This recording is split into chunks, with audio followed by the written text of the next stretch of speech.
Michael Orsi. I'm your host for Action for Life Television, that good news program which brings you the big G for the gospel of Jesus Christ and the little g, all the good things that people do to put that gospel of life into action. Listen, gang, you know that over these years, I have been very concerned about the waning of religious freedom in the United States of America. Of course, we know of legislation, for instance, like Obamacare, that forces religious institutions to include in their insurance programs things like abortion and birth control. We've all talked in the past about the Little Sisters of the Poor, how they find that to be offensive to their mission and to the teachings of the church. Now, today we have a lovely lady named Barbara Samuels, and she has co-founded an institution that talks about religious freedom for Catholics. But if you're not a Catholic, don't worry about it. You know why, gang? It applies to you too, even if you're not a Catholic, because religious freedom is for everybody, whether you're Catholic, Protestant, Jewish, whatever you may be. But this country is gradually eroding people's rights to religious freedom. So Barbara, little lady from Long Island, New York, she decides she's going to found an organization that protects religious freedom. And we're going to talk about some of those areas where she has some major concern. Then, of course, old me, I will jump in from time to time for clarifications, social clarification, cultural clarification, legal clarification, and my own clarification, which sometimes maybe needs clarification. So here we are. Okay, Barbara, how did you get concerned with religious freedom? I became instantly concerned with religious freedom, Father Orsi, when the HHS mandate was signed into effect. And with the stroke of the pen of the Secretary of Health and Human Services, every employer in the United States with over 50 employees was required to include in their health care contraceptive pills, abortifacients, and different surgeries and so forth that we object to if we are pro-life. But with the stroke of a pen, our freedom of religion was decimated, not just for Catholics, but for every American who values life. And also our faith leaders and many other religions reacted very badly to this mandate because it said to all of us, if the government can, with the stroke of a pen, so afflict the religious freedom and consciences of Americans, what will they not do? Okay, I want to ask you something now. You say that religious leaders did not respond properly, adequately. What did you want them to do? Okay, I'm saying that religious leaders did respond. Oh, they did? They did respond verbally and in writing and in action. However, the response was too short-lived, not energetic enough, and not effective enough, because here we are now, 10 years later, 10 years since I helped found this organization, 10 years later, we are waiting in April for an expected second mandate from Health and Human Services that will make the first one look like child's play. Wait. So like child's play? Which one are we waiting for? Now, the first one was under Catherine Sebelius, and folks, sorry to say, was part of Obamacare. She thinks she is a Catholic anyway. And now we have Javier Becerra. And he is the new HHS czar, as they say. And you say something else is coming down that's even more egregious? Yes, it is. It is. It was first published by the National Catholic Register, and they reported on it. And since it has been reported and confirmed, the Catholic Benefits Association, in their ongoing work, found court filings from this administration that indicate by the end of April, they plan to have a second mandate signed into effect, which will be much worse than the first one. This mandate will explicitly and completely take away any religious exemptions, any conscience exemptions for abortion, for Catholic healthcare providers, for the doctors, the nurses, the hospitals. They must all perform abortions. They must all perform transgender surgery and support transgender procedures, etc. Okay, no well, exemptions. what's the name of this piece of legislation coming down, or is this just like an edict? What is it? It has no name yet because it will be very badly accepted in this country. And there was an uproar after the first HHS mandate. This one is so deliberate and so overwhelming. It removes the RFRA, the Religious Freedom Restoration Act. It removes those protections. I think it was 1996, RFRA, Restoration of Religious Freedom Act. And that, it was signed under President Bill Bubba Clinton. So now all of a sudden, that's going out the window too, right? That's going out the window too. And the administration will, in support of this new mandate, will actually redefine sexual discrimination to include anything to do with transgender, gay, et cetera, et cetera. So instead of being God created them man and woman, instead of recognizing that and protecting the civil rights of men and women, a number of other designations, self-chosen designations, will be protected in the same way, and we will have no recourse. Okay, so let's make believe. Let's do a make believe scene over here. Okay, so just make believe I'm the principal of a Catholic high school, and somebody comes in and is a transgendered person. They're a man and they say they're a girl. I would have to hire them? Yes. Yes. The protections over my dead body, folks. Okay, you see how dangerous the situation is? Because, as Barbara said, God created us male and female, and when you have a religious institution, you have a right and obligation to make sure that the religious beliefs that your institution stands for, that they are upheld. So this is abhorrent. I mean, okay, so, all right, hospitals. Yes. Tell us what the hospitals have to perform. Transgender operations. Yes. Catholic hospitals. Yes, Catholic hospitals cannot refuse to hire physicians who are willing and want to do abortions, because now all physicians will be required to perform abortions. So what you and I are talking about right now is the kind of thing that Catholics, by and large, have no idea is coming at them.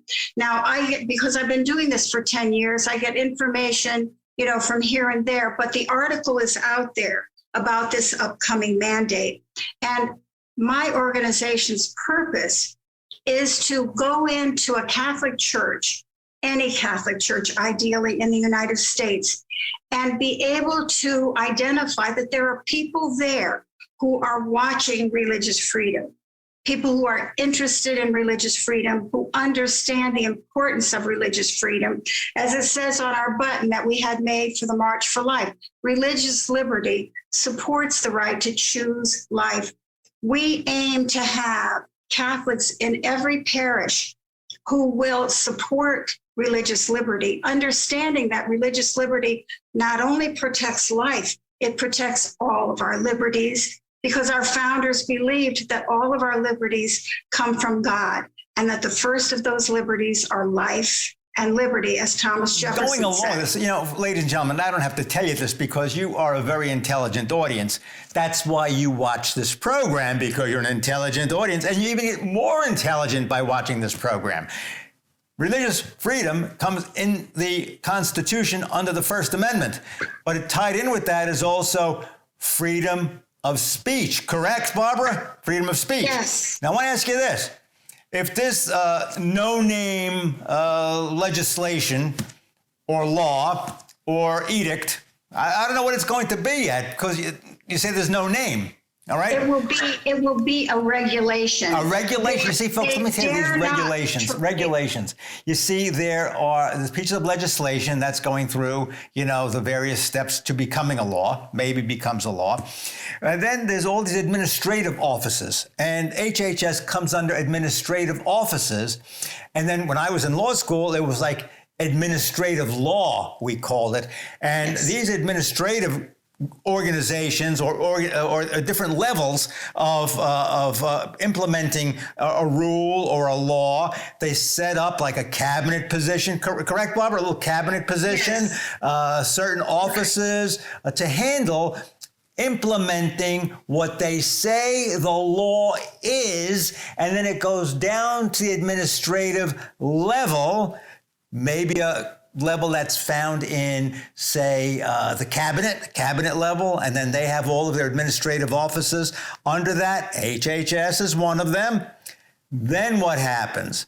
Then they establish the rules and regulations, and everybody says, it's the law, it's the law. No, it ain't. These administrative organizations, these administrative offices, these people make up the rules and regulations, and we all are stuck with them. Am I right, Barbara, here? Yes, it is essentially one person, here the Secretary of HHS, stepping ahead of the entire legislative process, the entire electoral process, stepping ahead of the voice of the American people and saying, no, this is what it will be. Now, we all know that the sentiment against abortion is so strong in this country. And yet this one person in this one agency can sign into this regulation that will affect all of our country. It will affect all of our medical care. If we think we have problems getting doctors now, if this takes place, how many doctors will retire? Will leave, will go to a different kind of career in medicine so that they do not have to compromise their conscience and perform these abortions or this transgender surgery. So I want to ask you a question now. Could this apply to pastors too? In other words, so I get up in church on Sunday and I say, folks, the Bible says God made us male and female, and therefore, people that are deciding that they're something else or mutilating their body to become something that they're not, could I be charged with a crime? I mean, could I be arrested and say, you're breaking the law? Well, Father, that's a wonderful question, because if the government becomes lawless, as one of our founders said, if the government becomes lawless, they can do anything. And so if the government can take First Amendment protections of religious freedom, of speech, of assembly, of press, etc., if they can take First Amendment freedoms and erase them with a signature, they can do anything to you. Of an unelected official, correct? Unelected. These administrative organizations, the administrative level, these are unelected people. Very important to know that your rights are being abused on every level. We could end up like Canada. If I get up in Canada and begin to preach against, say, homosexual behavior, it's deemed hate speech. Do you understand how serious this is? So, Barbara, continue. It's not just this one concern that you have, but there are other concerns that you have regarding religious freedom with the schools. Talk about with the schools. What's going on with the schools? Yes. When we started Catholics for Freedom of Religion, our thought was that we would be educating our fellow adult Catholics in our churches. Well, when we started doing that, and thank God that the bishop Bishop Murphy of the Diocese of Rockville Center welcomed us with open arms, and that opened dozens and dozens of parishes to hear our messages. But when we went out with speaking events to inform about religious freedom, we would get the comments back from the audience saying, teach this to our children. Our children and grandchildren in schools have no idea of their freedoms of religion. So we started doing that. And as soon as we did, we were shocked by what we were hearing from the students. We would go to students who were preparing for confirmation because that was the level the bishop wanted us to address. So we would go to those students. Okay, what age group is that? Confirmation in Long Island? Confirmation in Long Island is 7th and 8th graders. Okay.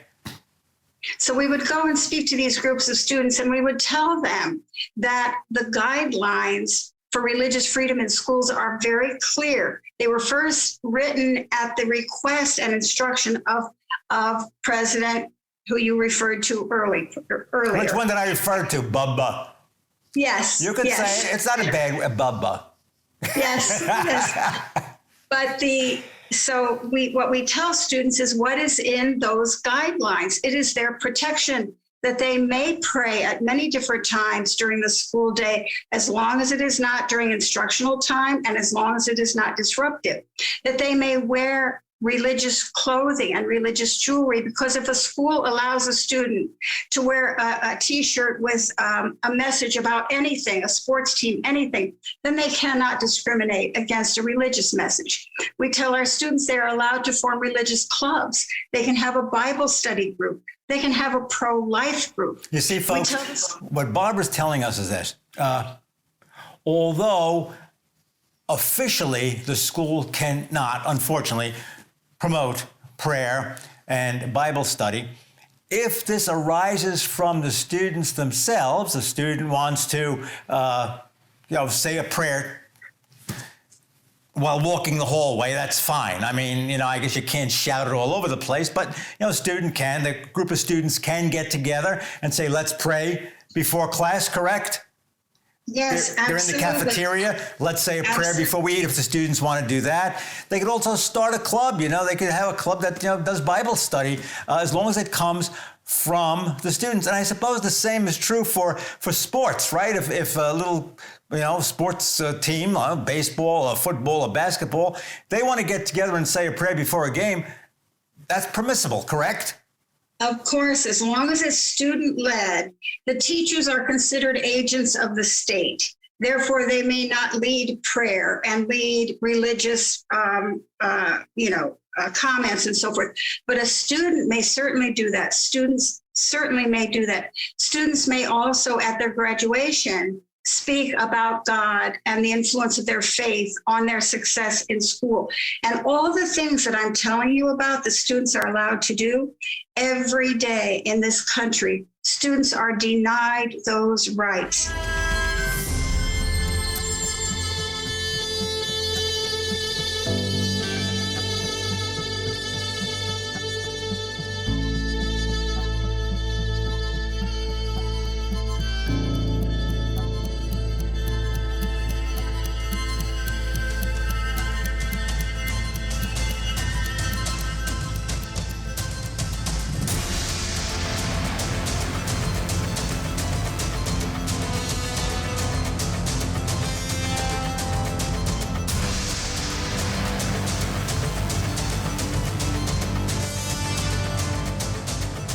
As you can imagine, producing this wonderful program, Action for Life, it costs a great deal of money. We're going to need your help. So if you would like to donate to keep this good news program on the air, please go to your computer, your cell phone, actionforlife.net.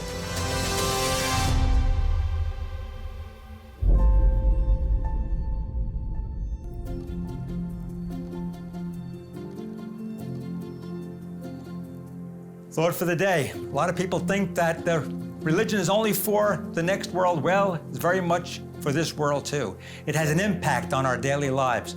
Make sure that you take time to know the candidates who are running for office and then to vote for those candidates who are pro-life.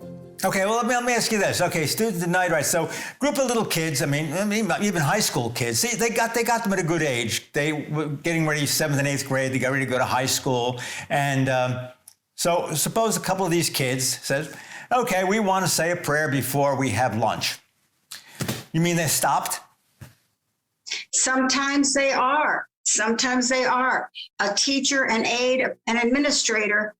There are countless stories like this. We'll see students praying in a lunchroom and come and tell them, that's not allowed here. That's not allowed in school. Or that doesn't belong here. Or if we catch you doing that again, we'll call your parents and you will be disciplined. Or a group of students praying in the cafeteria for someone's mother who was very sick. Those students were told by the principal they had to stop.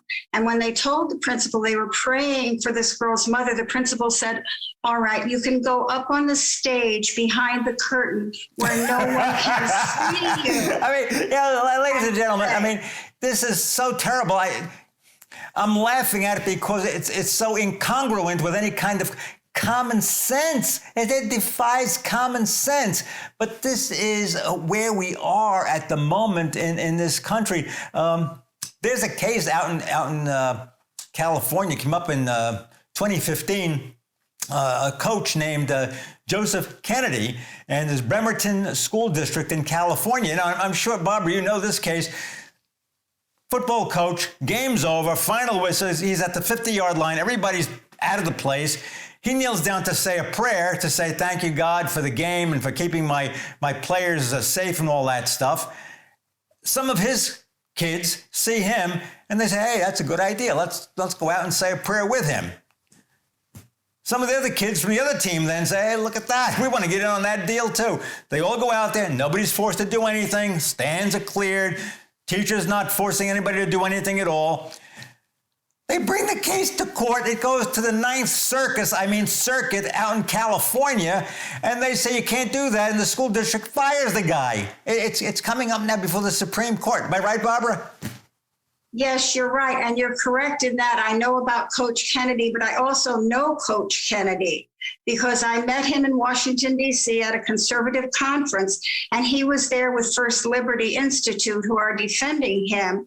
And we have worked with First Liberty because students on Long Island have needed First Liberty to come in and help them in their high school. So we met Coach Kennedy. We heard him speak. We spent time with him. The man misses his calling, which is to be a leader and a guide and a coach to these students. And he told us about how many students who have no father figure at home, or who are having problems at home, or who are having problems in school, or their friend just overdosed. How many students come to him for counseling? And he sits and he listens and he talks to them and he cares about them. He's not pushing any religion or any faith, but he is a wonderful role model and a wonderful guide for these students. And he has been taken unnecessarily out of his ability to do that. Okay, I want to ask you a question now. This is like the $64 million question. Folks, some of you might remember the $64 million program. Today it's got to be like 64 billion, accounting for inflation. All right. Why do they want to deny us our religious freedom? Why? How does prayer hurt anybody? How does mentioning God hurt any? I have a suspicion, but I want your input. Well, my suspicion may be the same as yours, that this has been going on in our country for a century, this deliberate undermining of the pillars of our liberties and our democracy, the deliberate undermining. And the first and most important pillar of our liberties is religious freedom, because this country was founded on natural rights that come from God, not from man. So in order to create dissatisfaction with our country, with our government, with our mode of governing ourselves and living, in order to create dissatisfaction, we have seen the long, slow march through our institutions, originally proposed by the communist Bransky. And what did he propose? He proposed taking over education, taking over the media, taking over entertainment, taking over the churches, and his biggest target was the Catholic Church. And it's a long, slow march. It has happened gradually. The religious freedom that we enjoy has been eroded gradually. And now we are at a very severe tipping point where there is so little religious liberty left that we are in danger of losing it completely. Okay, let me tell you, folks, Barbara's hitting on a very important point here. You get rid of God from whom we derive our rights. And our country was based on Christian concept, Judeo-Christian concept, that rights come from God and they don't come from the state. And if we don't recognize where our rights come from, then we have no rights at all. We are the pawns of the elites. We're the pawns of a government, any government. And once that happens, we become dehumanized, we become less than human, we become slaves. And therefore, we have to protect our religious liberties. And an organization like Barbara has is so important today. And I think that it's important that, you folks out there get in touch with somebody like Barbara and get her to come to your church. Catholic church, you go to non-Catholic Protestant churches, wouldn't you go? Yes, absolutely. Yeah. Absolutely. Because it applies to all of us, Christians. You could even go to a synagogue. I mean, if you have a synagogue that wants to... You see what happened in Nazi Germany, folks? If the church keeps its mouth shut, what happens? Society begins to crumble. And you need people like Barbara out there giving out the message. So bring this message to your pastor, bring it to your parish council, get Barbara to come in and talk to them. Barbara's for action, I'm for action, and I hope you are too. We would like to thank our generous sponsors for their wonderful support.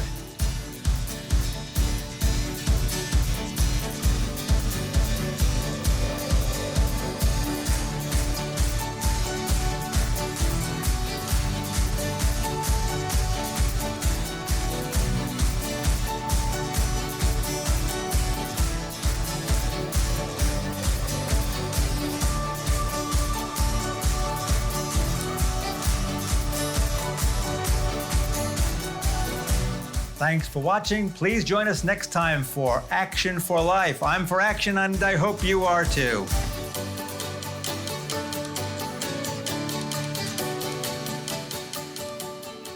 I'm Father Michael Orsi. I am your host for Action for Life Television, that good news program which talks about the gospel of Jesus Christ, the big G, and the little g, all the good things that people are doing to put the gospel of life into action.